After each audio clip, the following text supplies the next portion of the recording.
everyone, welcome back.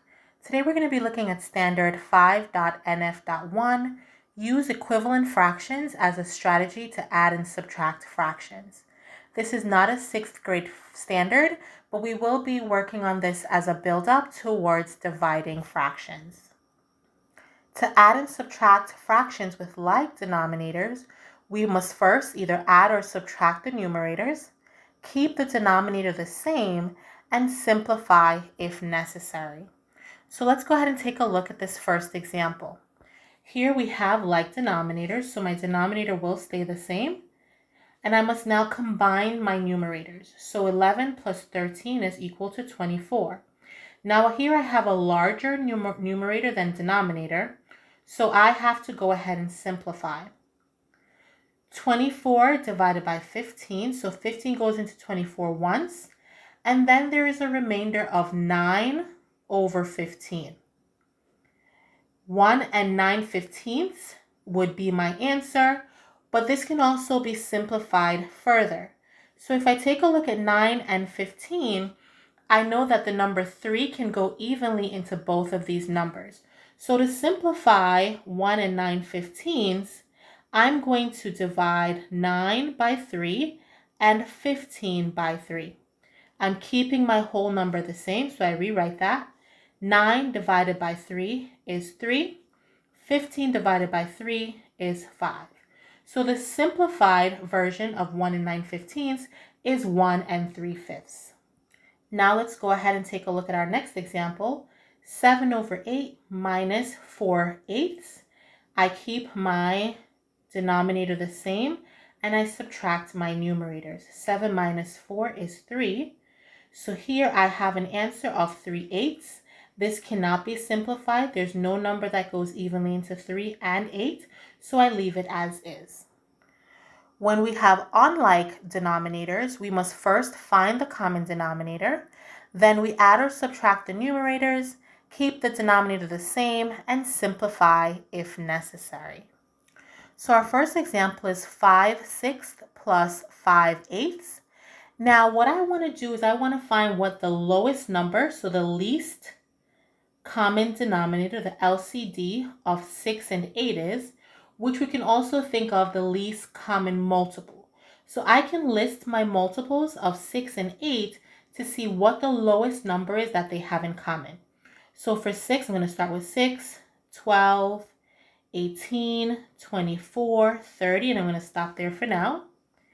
And then for the number 8, I go 8, 16, 24, 32. Now when I stop here, I see that they both have the number 24 in common. So I'm going to use 24 as my LCD, my least common denominator. I'm going to start rewriting my fractions by putting that as my denominator. And then now I need to figure out my numerator. So I can say to myself, what number times 6 is equal to 24? Or I can say 24 divided by 6 is equal to what number? So I happen to know that 6 times 4 is equal to 24. And whatever I do to my denominator, I must also do to my numerator. So I'm also going to multiply my numerator by 4. So 5 times 4 is 20, and that is the equivalent fraction for 5/6. 20 24ths. Now let's go ahead and take a look at 5/8. What number can I multiply by 8 to get to 24? That happens to be 3. Anything I do to my denominator, I will also do to my numerator. 8 times 3 is 24. 5 times 3 is 15. So now I'm working with 20 24ths plus 15 24ths. Now I'm going to go ahead and follow step 2, which is to add my numerator, and then step 3, which is to keep the denominator the same. So the denominator will stay as 24. 20 plus 15 is 35. So I now have 35 24ths. And this can be simplified further. So let's go ahead and convert it from an improper fraction to a mixed number. 24 goes into 35 once, and the remainder is 11 over 24. And that's my final answer because there's no number that goes evenly, apart from 1, that will go evenly into 11 and 24. So my final answer is 1 and 11/24. Let's go ahead and apply the same principle to our next example. So I'm going to start off by first finding my common denominator, which again we refer to as our LCD. And the numbers I'm working with are 7 and 3. So I'm going to list out my multiples of 7. 7, 14, 21, 28, and I'm going to pause there. So I'm just going to do a few, 4 to 5 to start with. And then if I need to list more, then I can evaluate at that time. 3, 6, 9, 12, 15. So here I have nothing in common, so I do still need to keep going. 18, 21, 24. Now here, when I reevaluate, I see that the number 21 is shared between both of these numbers. So I'm going to use 21 as my common denominator.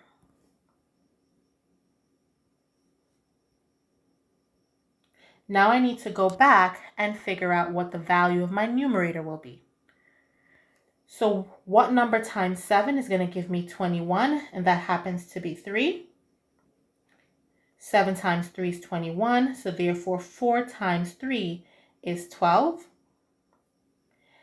3 times what number is 21? That happens to be 7, so I'm also multiplying my numerator by 7. 3 times 7 is 21, 1 times 7 is 7. Now we can go ahead and subtract. So 12 minus 7 is 5, and the denominator stays the same. So my answer for this example is 5/24. Now let's take a look at adding and subtracting mixed numbers. But before we get into the mixed number examples, let's take a look at what it looks like to actually convert a mixed number. Let's use the fraction 2 and 3/4 to help us convert. So the first step is that we're going to start down here with multiplying the denominator by the whole number. So we say 4 times 2, which is 8, and then we're going to add that product to the numerator. So 8 plus 3 is 11, and that's going to be our new numerator, and then we're going to keep the denominator the same.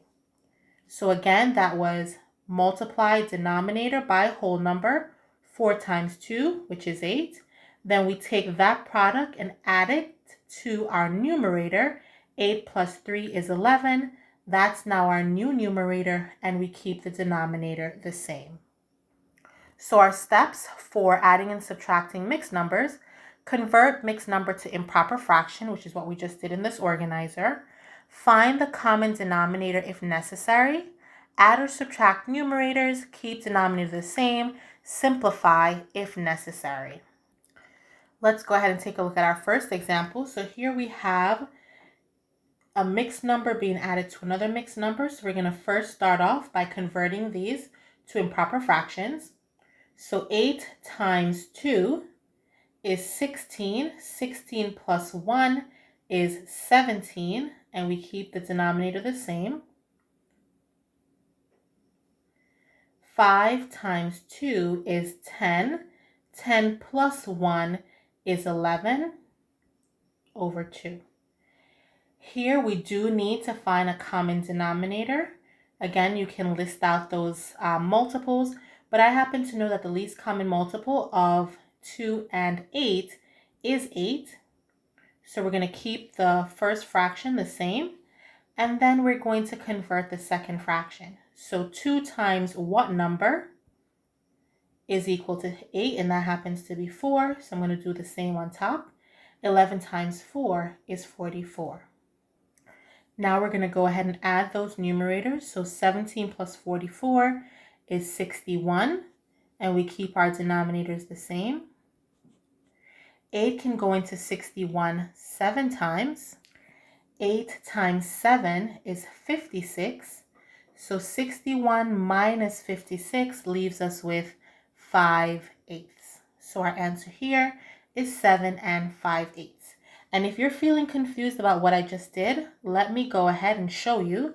So 61 over 8 is division. 61 on the inside, 8 is on the outside. 8 goes into 61 7 times. 7 times 8 is 56. And when I subtract, I get the number 5. So here, because we're working with fractions and not decimals, I would keep that remainder and write it on top of my denominator. So that's where I got the 7 and 5/8 from. Let's take a look at our next example. 5 and 3/4 plus 3 and 5/7. So let's first convert them. 4 times 5 is 20, plus 3 is 23 over 4. 3 times 7 is 21. 21 plus 5 is 26 over 7. Here I happen to know that my least common denominator is going to be 28. So I'm just going to go ahead and continue working. If you struggle with your multiplication, then you need to list out those multiples so that you can identify what the least common denominator is. Now, what number times 4 is 28? That happens to be 7. So I'm going to multiply top and bottom by that. What number times 7 is 28? That happens to be 4. Okay, so this is a good example to try on your own. Now that we've found those numbers, go ahead and multiply to see what your new numerator will be. I found that 23 times 7 is 161. And 26 times 4 is 104. So now we're going to go ahead and combine by adding the numerators and keeping the denominator the same. So our 28 stays the same, and then we're adding the numerator. So 4 plus 1 is 5, 0 plus 6 is 6, 1 plus 1 is 2. So we have 265 28ths. Now we're going to try to simplify this. So we need to figure out how many times will the number 28 go into 265. You can set up your division house and divide it. So 28 goes into 265 9 times. 9 times 28 is 252. So we're going to subtract that number from 265, and that is equal to 13 as my remainder. So I end up with 13 28ths. So my final answer is 9 and 13 28ths because I cannot simplify any further. If you need to see the division, let me go ahead and do it quickly. So that was 265 on the inside, 28 on the outside. 28 cannot go into 26, but it can go into 265 9 times. 28 times 9 is 252, and then we subtract. 5 minus 2 is 3, 6 minus 5 is 1. So here is our remainder. We're going to now take this remainder and put it on top of our denominator. Before we wrap up, I want to do one more example. So I'm going to call that example number 3. And this is 5, a whole number, plus a fraction. So if ever you're given a scenario like this, you can go ahead and rewrite that whole number using a denominator of 1. So we can say that this is 5 over 1 plus 3 over 8. And then we would just follow the steps as we did with all the other problems. So we would need to find a common denominator, which whenever you have 1 and a number, that number will be the common denominator. So here the common denominator is 8. And I can just rewrite the second fraction. Now, what times 8 is 8? That happens to be 8. So I'm going to do the same thing on top. 1 times 8 is 8. 5 times 8 is 40. And now I can go ahead and add. So 40 plus 3 is 43 over 8. And then I can simplify. 8 goes into 43 5 times with a remainder of 3 over 8. So my final answer here is 5 and 3/8. Thank you for watching and have a wonderful day.